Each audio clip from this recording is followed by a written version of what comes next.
Now, in Daniel chapter 12, we read this in verse 1. Daniel chapter 12 and verse 1, speaking of this time.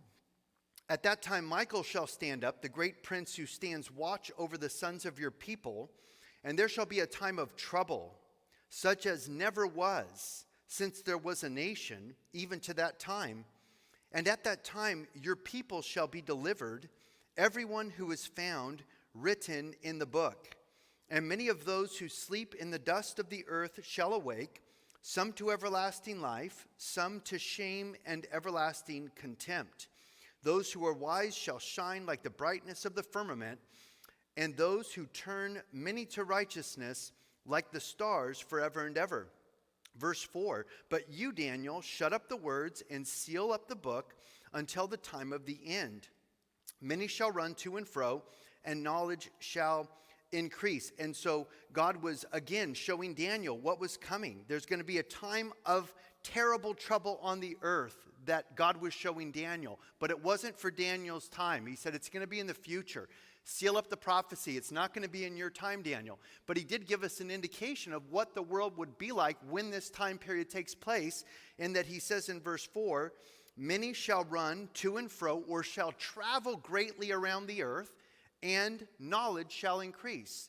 And as we look at the world today, we have the internet, we have international travel. People could travel all over the world like never before in history, almost anywhere in the world within 24 hours, except for what's going on with COVID. But people are still traveling internationally. The airports are open. They pack them in like sardines and make them wear face masks and tell them everything's okay. But you can't come sit in a church service where you're 10 feet apart, but you could sit in an airplane where you're literally sitting on people's laps, and that's safe for you, I guess. And so people are traveling to and fro like never before, and knowledge has increased like no time in history. Knowledge is doubling every few days. Knowledge is doubling exponentially from people dumping stuff onto the internet. So we have this huge increase in information and increase in knowledge, compounding knowledge like never before in history. And God told Daniel, just know that's going to be what it's going to be like in the last days. People are going to be traveling all over the place like never before, and knowledge is going to be increased.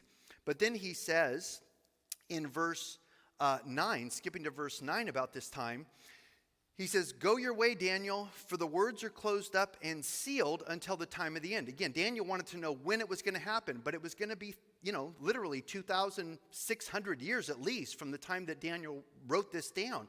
And God told Daniel, it's not going to happen in your lifetime. Seal it up until the time of the end. He says, many shall be purified, made white and refined, but the wicked shall do wickedly. And none of the wicked shall understand, but the wise shall understand. So in the last days, there's going to be a purification process. There's going to be a refining process, but there's going to be wicked people still doing wicked things. The wicked aren't going to understand. They're not going to turn to God, even though all the prophecies are happening. But the wise will understand. Verse 11, and from the time that the daily sacrifice is taken away and the abomination of desolation is set up, there shall be 1,290 days. Blessed is he who waits and comes to the 1,335 days.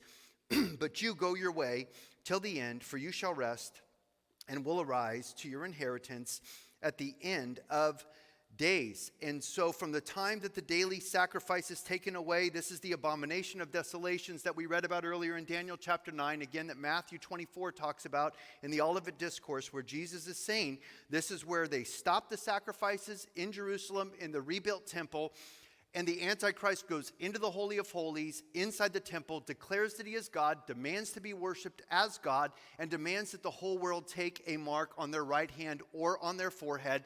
This is the abomination of desolations.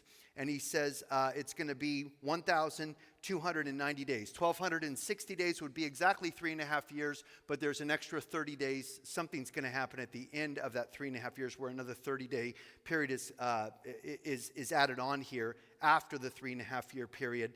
And then there's actually another 45 days, because he says, blessed is he who waits and comes to the 1,335 days. So it's another 45 days plus the 1,290. And we could speculate about exactly what is going to happen then, but we won't speculate on that tonight.